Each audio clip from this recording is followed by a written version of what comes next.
शांति। आज 11 सितंबर 2022 को अव्यक्त बाप दादा के अव्यक्त मधुर महावाक्य सुनेंगे।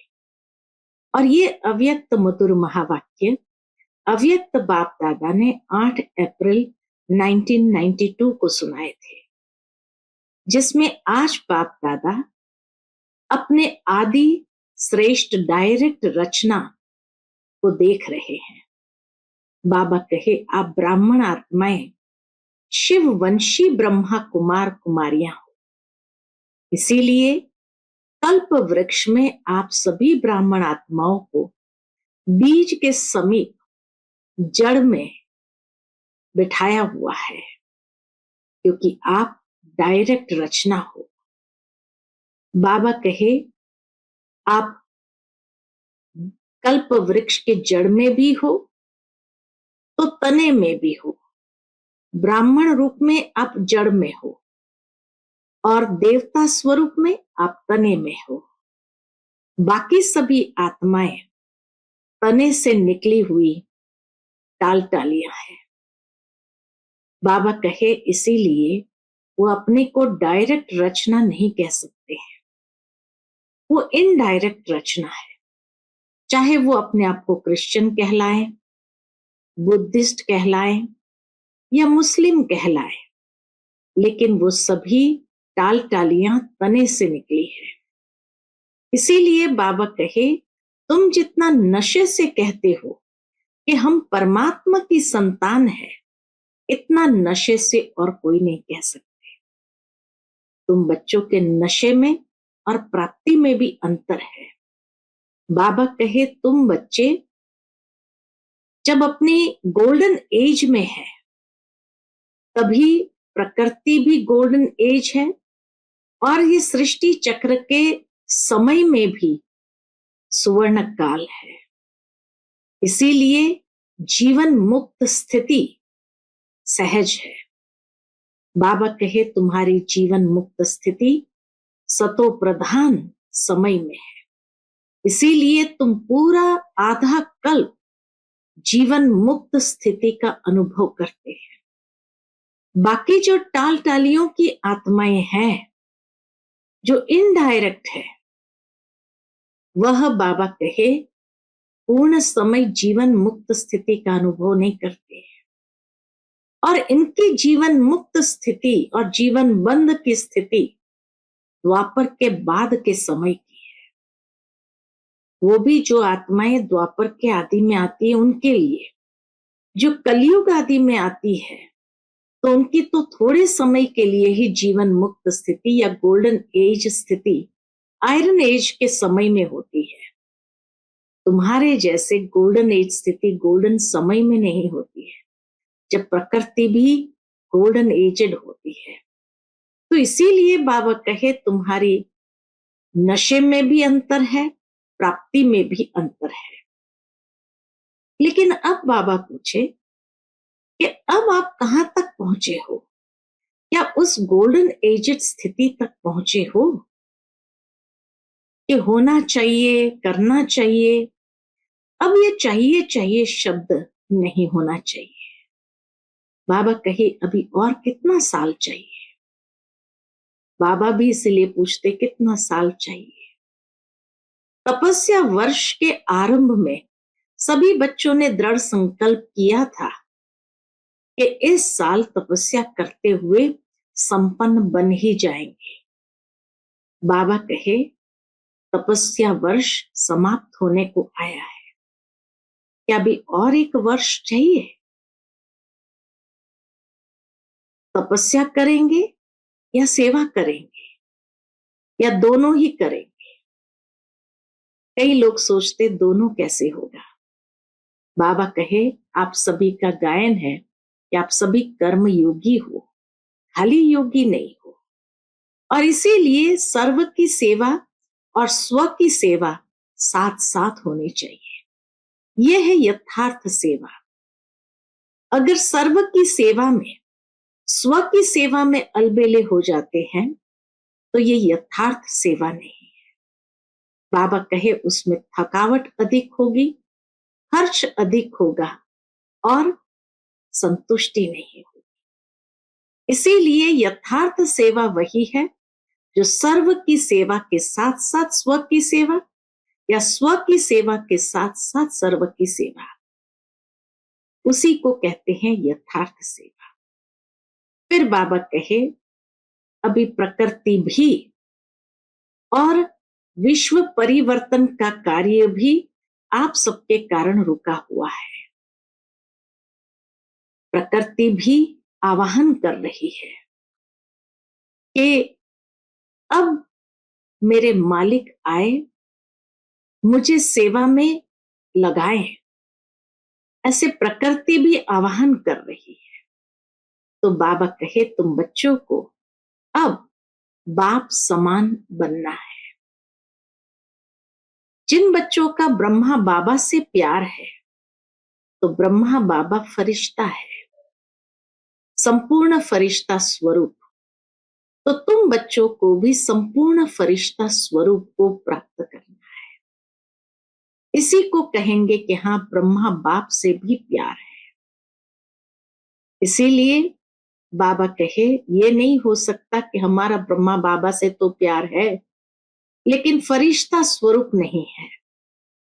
बाबा कहे ऐसे तो भक्त आत्माएं भी बहुत गाते हैं, महिमा गाते हैं, हाँ, भगवान को खुश करने के प्रयत्न में लगे रहते हैं।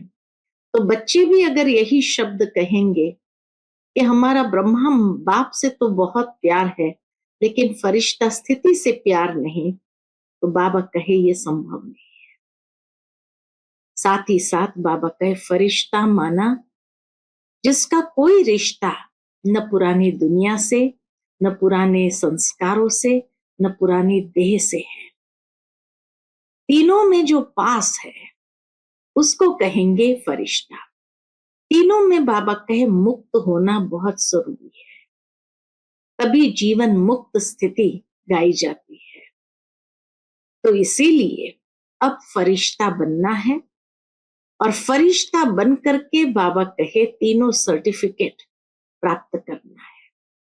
कई बार कई लोग कहते हैं हम बहुत मेहनत करते हैं लेकिन सर्व को संतुष्ट नहीं कर पाते हैं। किसी किसी आत्माओं के साथ हमारे बहुत कड़े संस्कार है, कड़े हिसाब किताब है, उनको कितना भी संतुष्ट करने का प्रयत्न करो नहीं कर पाते हैं। बाबा कहे 5% तो ऐसे होंगे ही, उसको छोड़ दो। लेकिन क्या 95% संतुष्ट है? क्या आप अपने संस्कारों से संतुष्ट है? अपने पुरुषार्थ से संतुष्ट है? 5% को छोड़ दो। कई बार कई लोग कहते हैं अरे सभी कहाँ संतुष्ट होते हैं, बड़ों से भी आज सभी संतुष्ट नहीं है तो हमसे तो क्या। बाबा कहे बड़ों का हिसाब किताब अलग है। बड़ों को कभी कभी जज बनना पड़ता है और इसीलिए एक को हाँ करेंगे, एक को ना करेंगे। जिसको हाँ करेंगे वो तो संतुष्ट होंगे, जिसको ना करेंगे वो तो संतुष्ट नहीं होंगे। तो इसीलिए बड़ों का हिसाब किताब अलग है। फिर भी 95% तो दिल से संतुष्ट है और संतुष्टता का सर्टिफिकेट देते हैं। तो इसीलिए बाबा कहे अभी आप स्ट्रिक्ट बनो अपने पुरुषार्थ में, नहीं तो बाप दादा को स्ट्रिक्ट होना पड़ेगा। आगे आने वाले समय में बाबा उन्हीं आत्माओं से मिलेंगे जो संपन्न बनेंगे, बाप समान बनेंगे। अगर समान नहीं बनेंगे तो बाबा मिलेंगे भी नहीं। आज धर्मराज के रूप में बाबा कहे, धर्मराज तो नहीं कहेंगे लेकिन सतगुरु के रूप में बाबा स्ट्रिक्ट है। आने वाले समय में सतगुरु की आज्ञा सिर माथे कहा जाता है। अगर सतगुरु की आज्ञा को सिर माथे नहीं करते तो ऐसे बच्चों के लिए बाबा स्ट्रिक्ट अवश्य होंगे। सुनते हैं बाबा के मधुर महावाक्य। आज की मुरली का टाइटल है ब्रह्मा बाप से प्यार की निशानी है अव्यक्त फरिश्ता बनना।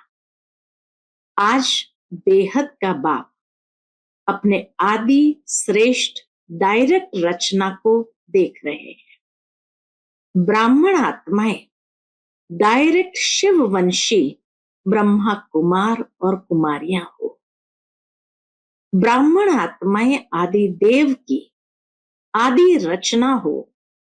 इसीलिए कल्प वृक्ष में ब्राह्मण फाउंडेशन अर्थात जड़ में दिखाए हैं। अपना स्थान देखा है ना? तो वृक्ष में आप आदि रचना बीज के समीप जड़ में दिखाए गए हैं। बीज के समीप जड़ में दिखाए गए, इसलिए डायरेक्ट रचना। अन्य आत्माएं डायरेक्ट माता पिता अर्थात शिव बाप और ब्रह्मा माता अर्थात डायरेक्ट परमात्मा रचना नहीं है। आप डायरेक्ट माता पिता की रचना हो, फर्क है ना? उन आत्माओं में और हमारे में फर्क है ना? आप आदि रचना और अन्य धर्म आत्माओं की रचना, दोनों में अंतर है। आप परमात्मा रचना अपने रचता माता पिता दोनों को अच्छी तरह से जानते हो। अन्य धर्म की आत्माएं आप तना से निकली हो। आप जड़ भी हो और तना भी हो। ब्राह्मण रूप में वृक्ष की जड़ में हो और देवता रूप में वृक्ष के तने में हो। और सभी धर्म आप तना से निकलते हैं।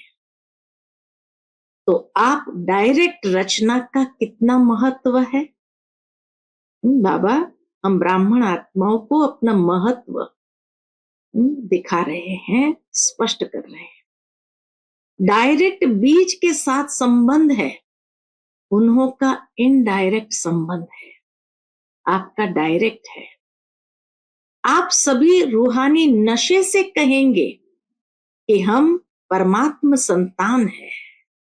जो भी धर्म वाली आत्माएं आती है वह सभी अपने को क्रिश्चियन, बौद्धि, इस्लामी कहलाएगी। डायरेक्ट शिव वंशी व आदि देव ब्रह्मा की रचना नहीं कहलाएगी। क्राइस्ट वंशी क्रिश्चियन कहेंगे, धर्म पिता क्राइस्ट के क्रिश्चियन है, यही जानते हैं।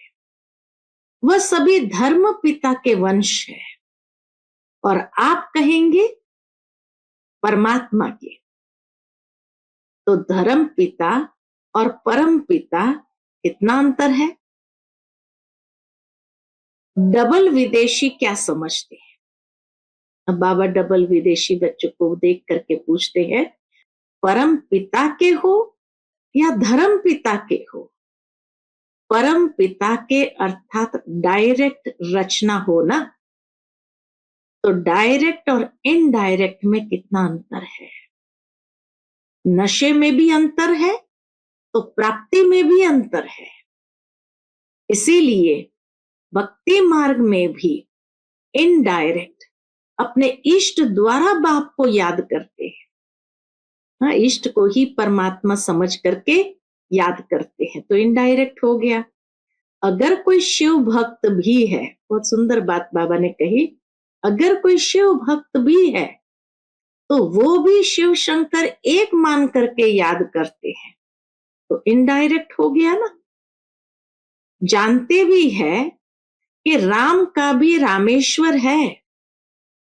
रामेश्वर मंदिर में श्री राम ने भी जिसकी पूजा की, तो जानते हैं कि राम के भी रामेश्वर है, लेकिन फिर भी याद राम को ही करेंगे, शिव को नहीं करेंगे। तो भक्ति इनडायरेक्ट हो गई ना, क्योंकि भक्त आत्माओं की रचना भी पीछे की आत्माएं हैं। आप डायरेक्ट परमात्मा वंशी आत्माएं हो। कितना बाबा डायरेक्ट और इनडायरेक्ट का कॉन्ट्रास्ट बताते हुए हम बच्चों को एहसास कराते हैं कि तुम डायरेक्ट परमात्मा वंशी आत्माएं हो। द्वापर में भक्ति भी करते हो तो बिना पहचान के भी पहले शिव बाप की भक्ति करते हो। ब्रह्मा विष्णु शंकर ये सूक्ष्म देवताओं की पूजा पीछे शुरू होती है, आदि में नहीं, द्वापर के एकदम बिगिनिंग में नहीं। तो अन्य आत्माएं रचना भी इनडायरेक्ट आत्माओं द्वारा है, और भक्ति में भी इनडायरेक्ट भक्ति है। आप डायरेक्ट भक्त हो, इनडायरेक्ट नहीं। वो भक्ति भी इनडायरेक्ट करते, हम तो अनजानेपन में पहचान के बिना भी भक्ति भी डायरेक्ट शुरू करते हैं, अर्थात शिव की पूजा ही आरंभ करते हैं। तो प्राप्ति में भी देखो, आप डायरेक्ट आत्माओं को अर्थात डायरेक्ट रचना को अनेक जन्मों के लिए वर्षा जीवन मुक्ति का मिलता है। अन्य आत्माओं को जीवन मुक्ति का वर्षा इतने समय का नहीं मिलता है। आपकी जीवन मुक्ति आधा कल्प चलती है, और अन्य आत्माओं को जीवन मुक्ति और जीवन बंध दोनों ही आधा कल्प के अंदर मिलता है, वह भी द्वापर से आदि वाली आत्माओं को। पीछे वाली आत्माओं को तो थोड़े जन्मों में ही दोनों ही प्राप्ति होती है, जीवन मुक्ति की भी और जीवन बंध की भी। और विशेषता, और क्या विशेषता है डायरेक्ट रचना और इनडायरेक्ट रचना की? और विशेषता यही है कि आपकी जीवन मुक्ति अर्थात गोल्डन सिल्वर एज चक्र के भी गोल्डन सिल्वर समय पर प्राप्त होती है। आपकी गोल्डन एज है तो युग भी गोल्डन एज का है, प्रकृति भी गोल्डन एज है। चक्र को अच्छी तरह से जानते हो, बाबा कहे चक्र को अच्छी तरह से जानते हो ना। और अन्य आत्माओं की जब गोल्डन एज है तो युग कॉपर एज या आयरन एज है। कॉपर एज में उन्हों की गोल्डन एज है, और आपकी गोल्डन एज में गोल्डन एज है, अर्थात सतयुग में सुवर्ण काल में हमारी सुवर्ण स्थिति है, सतो प्रधान स्थिति है। तो कितना अंतर हुआ? आप सतो प्रधान है तो प्रकृति भी सतो प्रधान है, वह रजो प्रधान प्रकृति में सतो प्रधान स्टेज का अनुभव करते हैं, तो क्वालिटी में तो अंतर होगा। तो डायरेक्ट और इनडायरेक्ट रचना का इतना अंतर है।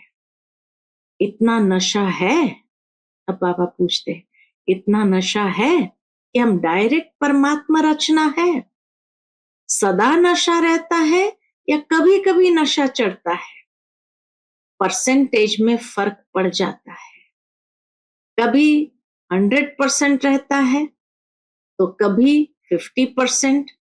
लेकिन रहना क्या चाहिए?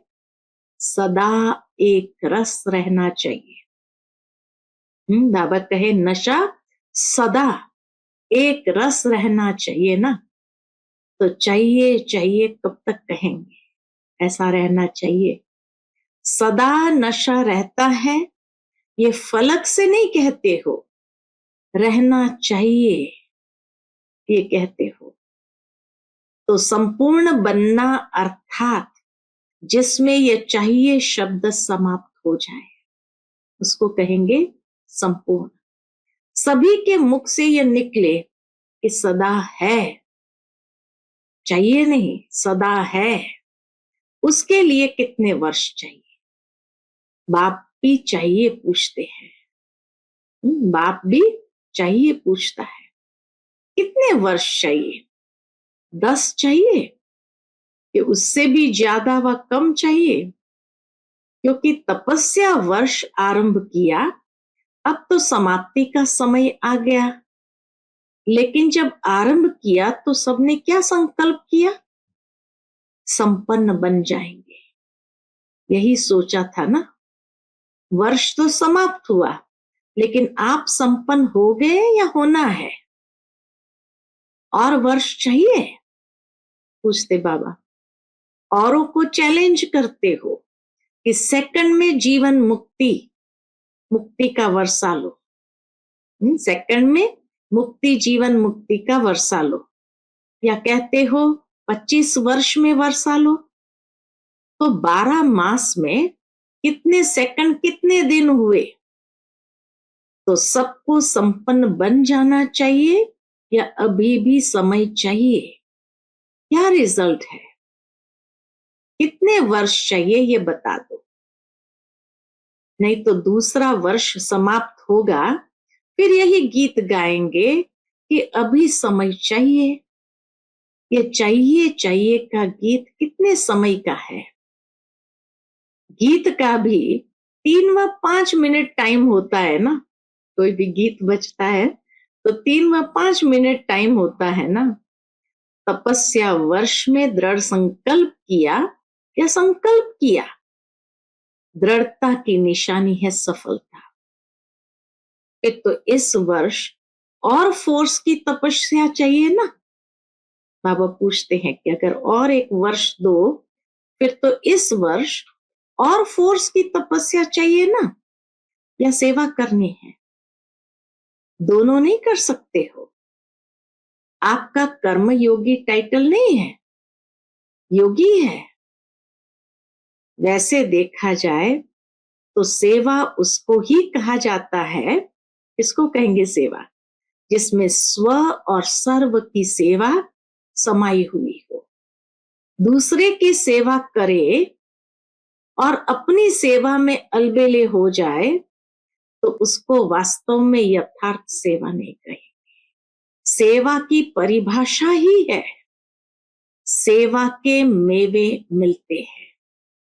सेवा के मेवे मिलते हैं। सेवा अर्थात मेवा, फ्रूट, फल, प्रत्यक्ष फल। सेवा करो और मेवा खाओ, सेवा करो, मेवा खाओ।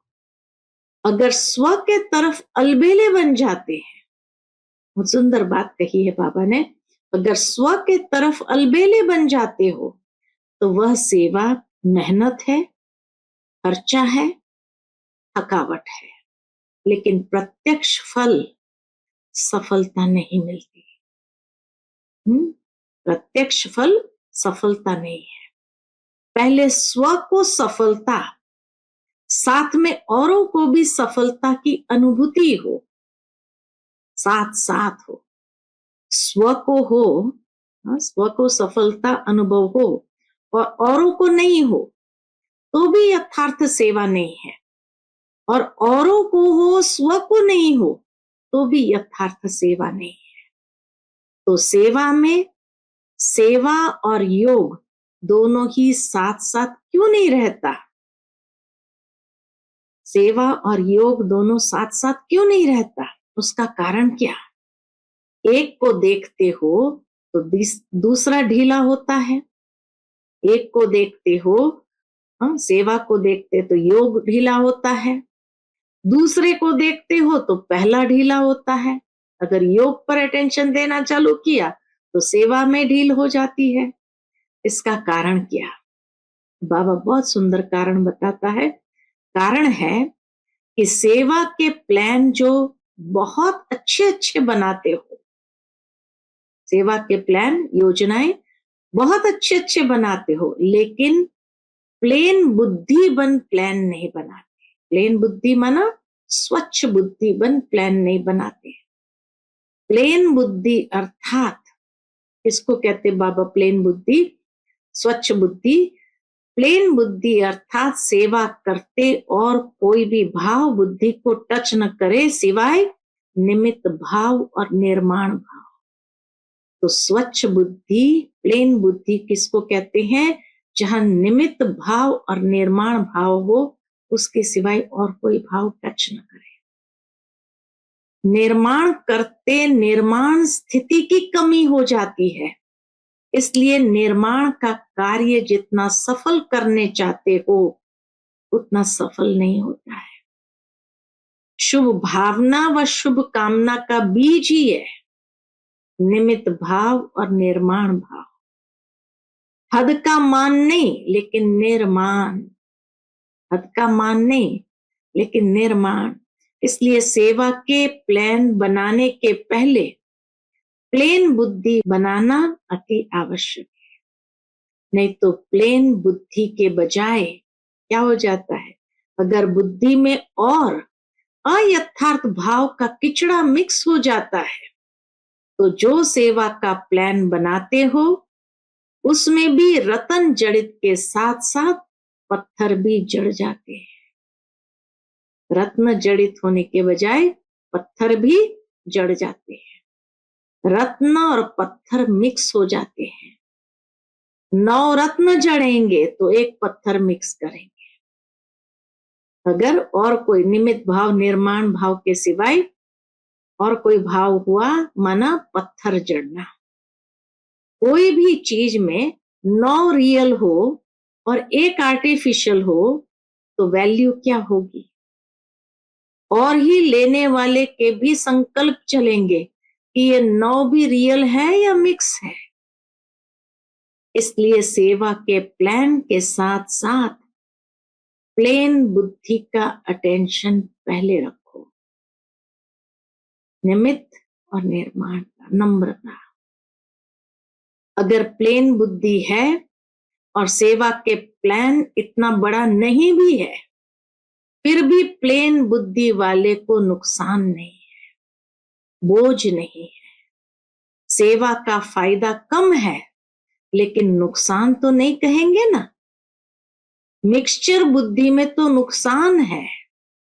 इसलिए ये वर्ष भी तपस्या का करेंगे। पूछते बाबा, इसलिए ये वर्ष भी तपस्या का करेंगे? सेवा में तो कहते हो कि नीचे आ जाते हैं, तो क्या करेंगे? सिर्फ तपस्या करेंगे? जब स्वयं संपन्न बनो तब विश्व परिवर्तन का कार्य भी संपन्न होगा। जब स्वयं संपन्न बनो तब विश्व परिवर्तन का कार्य भी संपन्न होगा। आप सबके संपन्नता की कमी के कारण विश्व परिवर्तन का कार्य संपन्न होने में रुका हुआ है। प्रकृति दासी बन आपकी सेवा के लिए इंतजार कर रही है। क्या इंतजार कर रही है?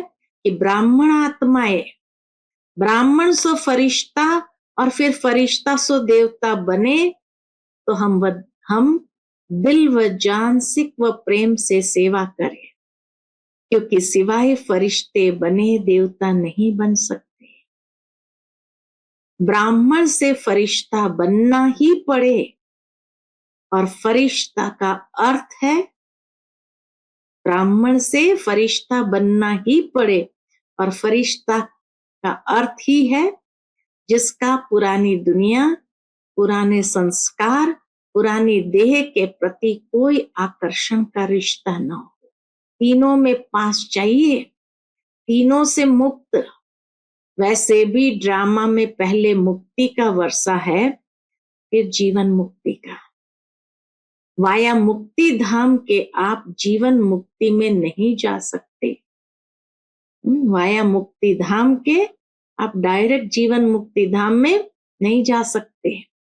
तो फरिश्ता अर्थात मुक्त, और मुक्त फरिश्ता सो जीवन मुक्त देवता बनेगा। तो कितने % फरिश्ते बने हो कि ब्राह्मण बनने में ही खुश हो? फरिश्ता बनना अर्थात अव्यक्त फरिश्ता स्वरूप ब्रह्मा बाप से प्यार हो। फरिश्ता बनना अर्थात अव्यक्त फरिश्ता स्वरूप ब्रह्मा बाप से प्यार हो। जिसका फरिश्ता स्थिति से प्यार नहीं, तो ब्रह्मा बाप नहीं मानता कि मेरे से प्यार है। प्यार का अर्थ ही है समान बनना। ब्रह्मा बाप फरिश्ता है ना, फरिश्ता बन आप सबको फरिश्ता बनाने के लिए फरिश्तों की दुनिया में रुके हुए हैं।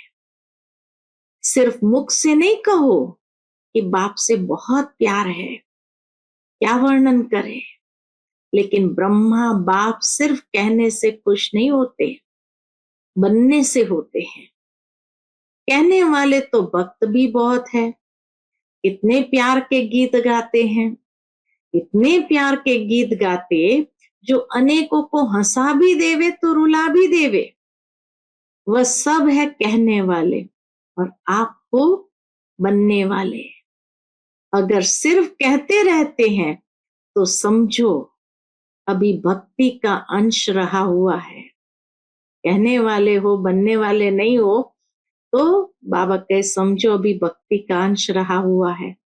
ज्ञानी तू आत्मा, योगी तू आत्मा नहीं कहेंगे, लेकिन भक्त योगी आत्मा कहेंगे। अब क्या करेंगे? बाबा थोड़ा स्ट्रिक्ट भी हो जाता है। कोई नवीनता दिखाएंगे या जैसे इस वर्ष किया वही करेंगे? ऐसा भी समय आएगा, देखो बाबा की भविष्यवाणी, ऐसा भी समय आएगा जो बाप दादा उन्हों से ही मिलेंगे जो करने वाले हैं, जो बनने वाले हैं, सिर्फ कहने वाले नहीं। उन्हीं से बाबा मिलेंगे। अभी तो सभी को अलाउ कर देते हैं, भावना वाले भी आ जाओ, ज्ञानी योगी तो आत्मा भी आ जाओ, लेकिन समय परिवर्तन होना ही है। इसलिए अपने ऊपर और 10 गुना अंडरलाइन करके परिवर्तित होकर दिखाओ। फिर बाप दादा को उल्हाना नहीं देना कि ऐसे कैसे होगा, ऐसे क्यों किया। आप पुरुषार्थ में स्ट्रिक्ट नहीं होते हो तो बाप को स्ट्रिक्ट होना ही पड़ेगा। अभी तो बाप के प्यार स्वरूप से चल रहे हो, पल रहे हो, लेकिन सतगुरु का रूप धर्मराज नहीं, सतगुरु की आज्ञा सिर माथे गाया हुआ है। अभी तो बाप दादा मीठे बच्चे, प्यारे बच्चे कह करके चला रहे हैं।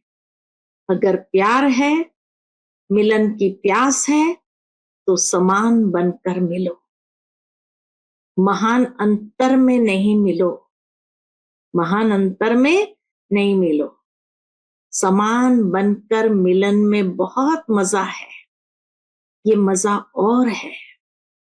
अच्छा, बाप से मिल लिया, अभी उस समय जो चलता था, अभी बाप से मिल लिया, दृष्टि ले लिया, वहां गए तो फिर कोई कमजोरी आ गई, शक्ति मिली और काम में लाई, 1-2 बार विजयी बने, फिर कमजोर बन गए।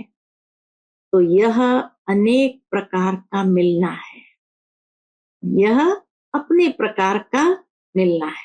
बाबा कहे यह अपने प्रकार का मिलना है, लेकिन यथार्थ प्यार, यथार्थ मिलन इससे बहुत ऊंचा है, बहुत बहुत प्यारा है। उसका अनुभव करो, समझा? सतगुरु की कोई ने आज्ञा नहीं मानी तो सतगुरु है ना।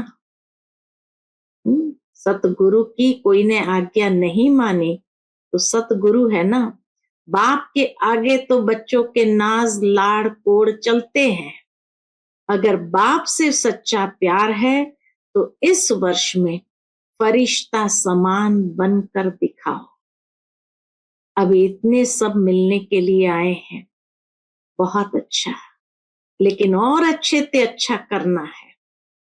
प्यार करना और प्यार निभाना, उसमें अंतर है। करने वाले सभी हो, अगर प्यार नहीं होता तो इतने सब क्यों आते, लेकिन करना और निभाना इसमें अंतर हो जाता है। प्यार करने वाले अनेक होते हैं और निभाने वाले कितने होते हैं? तो आप निभाने वाले हो ना। निभाने वाले फिर चाहिए चाहिए नहीं करेंगे। बाबा कहे निभाने वाले फिर चाहिए चाहिए नहीं कहेंगे। प्रैक्टिकल में सिर्फ मुख से नहीं, सुनाया ना कि तपस्या के चार्ट में भी अपने को मार्क्स, सर्टिफिकेट देने वाले बहुत हैं, लेकिन सर्व के संतुष्ट के सर्टिफिकेट कोई कोई को प्राप्त होता है। चार्ट रखने वाले भी बहुत निकले, अपने को अच्छे से अच्छा सर्टिफिकेट देने वाले भी बहुत निकले, बहुत नहीं लेकिन कुछ है। सेकंड नंबर वाले बहुत है, लेकिन सबके मुख से यह निकले, सबके मुख से यह निकले कि हाँ यह नंबर 1 है, सबके दिल से ये दुआओं का सर्टिफिकेट मिले, इसको कहेंगे नंबर 1।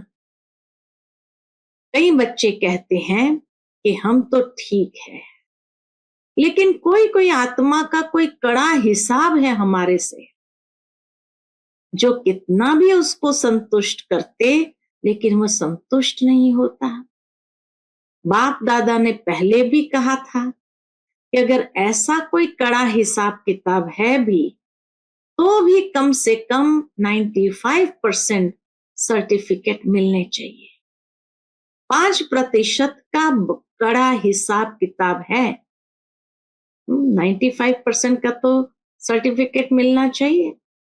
5% का कड़ा हिसाब किताब है, वह भी माफ है, वो बाबा का माफ है, लेकिन 95% दिल से दुआएं दे। कई ऐसे कहते हैं कि सबसे संतुष्ट कौन है, ऐसा तो एक भी दिखाई नहीं देता। बड़ों के लिए भी सोचते हैं कि इनसे ही नाराज है तो हमसे हुए तो क्या बड़ी बात है, लेकिन उन्हों से, बड़ों से 95% दिल से राजी है। बड़ों की बात दूसरी है, बड़ों को जज बनना पड़ता है, तो 2 में से 1 की बात हाँ करेंगे, वह कहेंगे बहुत अच्छे, और जिसको ना करेंगे वह कहेंगे ये भी अच्छे नहीं है, बड़े भी अच्छे नहीं है। तो जज 1 को हाँ करेगा या दोनों को, तो वह बातें अलग बात है। बाबा कहे बड़ों की बात ही अलग है, लेकिन दिल की तपस्या, दिल का प्यार, निमित्त भाव, शुभ भाव को वो सर्टिफिकेट सामने देखो। यह नहीं कॉपी करो कि बड़ों से भी संतुष्ट नहीं है, हम तो पास हो जाएंगे, ऐसे नहीं सोचो। 95% अगर संतुष्ट है तो नंबर मिल जाएगा। 95% अगर संतुष्ट है तो नंबर मिल जाएगा, समझा? अच्छा, चारों ओर के आदि पिता के आदि रचना, डायरेक्ट रचना, श्रेष्ठ आत्माएं, सर्व जीवन मुक्त का वर्षा, अनेक जन्म प्राप्त करने वाली आत्माएं, सर्व ब्राह्मण सो फरिश्ता, फरिश्ता सो देव आत्मा बनने वाली अधिकारी आत्माएं, सदा प्लेन बुद्धि बन सेवा के प्लान में सफलता प्राप्त करने वाली आत्माएं, बाप से सच्चा स्नेह, सच्चा प्यार निभाने वाली सर्व समीप आत्माओं को बाप दादा का याद, प्यार और नमस्ते। हम सभी रूहानी बच्चों की रूहानी माता पिता बाप दादा को याद, प्यार, गुड मॉर्निंग और नमस्ते। नमस्ते, शुक्रिया बाबा, शुक्रिया। आज का बाप दादा का मधुर वरदान हम बच्चों के प्रति है, कंट्रोलिंग पावर द्वारा तूफान को भी तोहफा बनाने वाले यथार्थ योगी भव।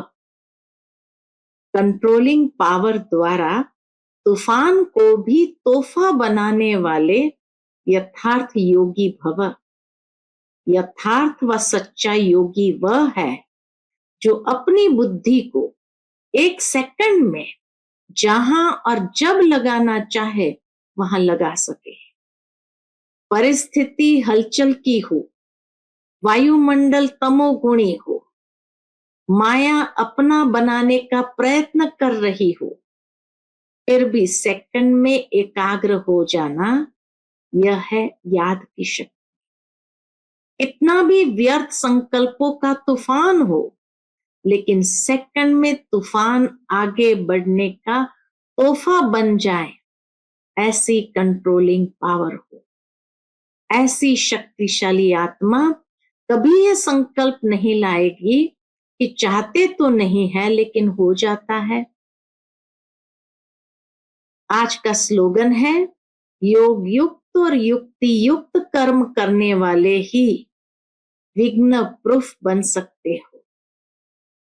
योग युक्त और युक्ति युक्त कर्म करने वाले ही विघ्न प्रूफ बन सकते हैं।